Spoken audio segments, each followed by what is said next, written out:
ये आवेश में आकर की गई टिप्पणी नहीं है। ये जो रमेश बिधूड़ी है, जिस भारतीय जनता पार्टी से आते हैं, उसकी जो मातृ संस्था है आरएसएस, उनके जो विचारक, परम विचारक हैं, जो गुरु गोलवलकर, उनकी किताब में ही लिखा हुआ है, बंच ऑफ थॉट्स में, वो 3 एम का जिक्र करते हैं, मुस्लिम, मिशनरीज एंड मार्क्सिस्ट, कि ये तीनों देश के दुश्मन हैं। तो जहां मुस्लिम को आपने, और उसमें ईसाई भी शामिल है और कम्युनिस्ट भी शामिल हैं, उनको आपने, जब आपकी विचारधारा के मूल में ही एक्सक्लूजन है उनका, तो जो आपसे जो धारा जो बह रही है और उस धारा में से जो लोग निकल के आगे जा रहे हैं, तो वो डेफिनेटली मुसलमानों के खिलाफ हर तरह की डेरोगेटरी लैंग्वेज, अपमानजनक भाषा का इस्तेमाल करेंगे, क्योंकि वही उनकी पॉलिटिक्स की बुनियाद है, पॉलिटिक्स ऑफ एक्सक्लूजन। बीजेपी जो है इंक्लूजन की पॉलिटिक्स नहीं करती है, समावेशी संस्कृति की जो बात है वो बीजेपी के शब्दकोश से गायब है। और ये आप, रमेश बिधूड़ी तो एक सांसद हैं जो कि अभी इस वजह से ज्यादा प्रकाश में आ गए हैं। उससे पहले आप प्रधानमंत्री देखिए, जो इस देश का नेतृत्व करते हैं और पार्टी का नेतृत्व कर रहे हैं सरकार में, उनकी ही भाषा देख लीजिए आप। इस भाषा का स्रोत, ये जो भ्रष्ट भाषा है, इसका स्रोत स्वयं प्रधानमंत्री हैं।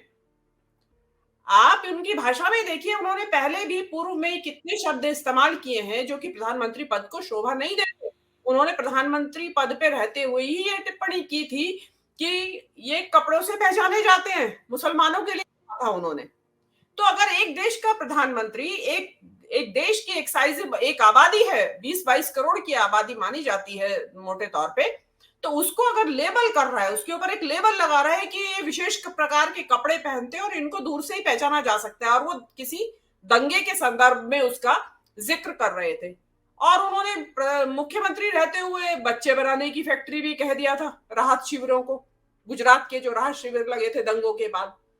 तो जो प्रधानमंत्री के मुंह से जब ऐसी भाषा आती है, तो नीचे का जो काडर है, नीचे जो उनके कार्यकर्ता है, मंत्री है, विधायक, सांसद हैं, जो कानून बनाने वाले लोग हैं, वो उनको हिम्मत बढ़ जाती है, क्योंकि जो पॉलिटिक्स है इस पार्टी की, वो इस नफरत की बुनियाद पे ही खड़ी हुई है।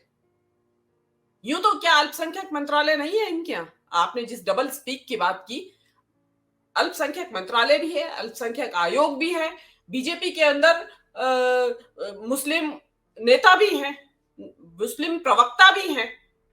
ये बात और है कि बीजेपी के सांसद नहीं है, विधायक नहीं है मुस्लिम। ये डबल स्पीक आपने जो बताया कि वो उनकी साफ दिखाई दे रही है, वहां डबल स्पीक बड़े क्लियर तरीके से चल रही है। तो जो रमेश बिधूड़ी ने कहा है, वो मुझे आश्चर्य नहीं हुआ। आश्चर्य केवल इस बात का हुआ कि अभी तक ये भाषा व्हाट्सएप से निकल के सड़क पे आई थी और चुनावी रैलियों में आई थी।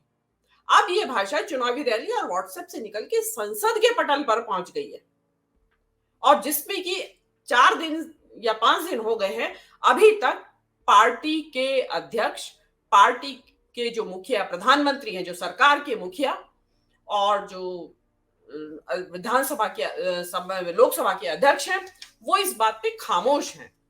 लोकसभा के अध्यक्ष ने तो एक लाइन कह दिया कि आप दोबारा ना करें ऐसी हरकत। ये तो ऐसी हरकत हो गई जैसे किसी के मुंह से तय को तय निकल गया हो, तो कि भाई तय को तय दोबारा ना बोले आप। इतना हल्का मामला नहीं है ये। आप एक पूरी कौम को आपने इतने भद्दे शब्दों से नवाजा है कि उसको पचाना दूसरी कौम वालों के लिए भी मुश्किल हो रहा है। और देखिए अरुण जी, इन्होंने केवल ये राष्ट्रीय स्तर पे जो विमर्श है, उसी को ही दूषित नहीं किया है। इन्होंने राजनीति के विमर्श को ही दूषित नहीं किया है, इन्होंने अपनी अंतरराष्ट्रीय जो छवि है उसको बुरी तरह से तार-तार कर दिया है। ये देखिए, और ये बड़ा भारी नुकसान पहुंचाएगी अभी निकट भविष्य में ही, देख लीजिएगा। आप देख रहे हैं जनचौक का सोशल मीडिया प्लेटफॉर्म। हमारे YouTube चैनल को सब्सक्राइब करने के लिए बेल आइकन दबाना ना भूलें।